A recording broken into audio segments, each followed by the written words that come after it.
नमस्ते खाम्रीमो हजुर सबैजनालाई स्वागत छ आजको मेरो मिनी ब्लगमा। सुरु गर्नभन्दा पहिला हजुर सबैजनालाई 35औं नेपाली भाषा मान्यताको अवसरमा विश्वका सबै नेपाली भाषा प्रेमीहरूमा मेरो हार्दिक शुभकामना। ल सुरु गरौँ है त।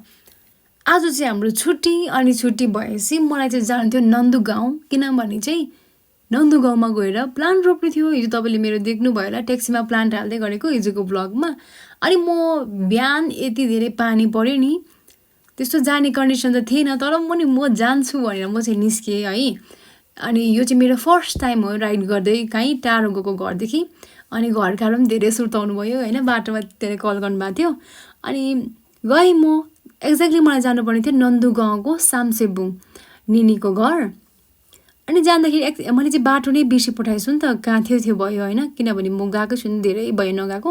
अनि यही प्लान्ट रोप्नुको लागि गएको, अनि अलिक टाढा पुगिपठाएछु नि त। अनि सबकिपरलाई सोधेको, उहाँले भन्नुभयो कि नन्दुगाउँ सामसेबुङ जाने बाटो छोडियो, पछाडि फर्केर जानुहोस् भनेर। अनि म फर्केर गएँ, अनि म पुगेँ तल घरमा। अनि घर पुगेर मलाई कोमाले दिदीले अनि बाङ्गाले सघाउनु भयो प्लान्ट रोप्नु। अनि प्लान्ट रोपेर चाहिँ कोमाले बिचारा रेनकोट सुकाइदिनु भएछ, अनि मलाई लन्च पनि बनाइदिनु भयो। अनि म लन्च गरेर फर्केर आएँ घर। अनि अलिक थोरै पानी पर्न रोकेको थियो त्यति बेला चाहिँ। त्यहाँदेखि बाटोमा आएर मैले रेनकोटहरू खोलेर ब्यागमा लगाएँ। आजको मेरो राइड चाहिँ 50% एक्साइटमेन्ट र 50% नर्भस थिएँ म, किनभने त्यस्तो रोड मैले कहिले नै फेस गरेको थिइनँ राइड गर्दाखेरि।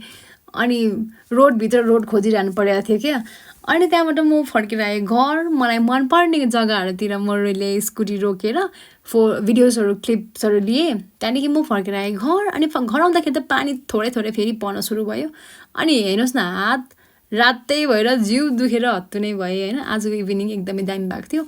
सो आजको लागि यति नै। See you in my next vlog. Bye everyone.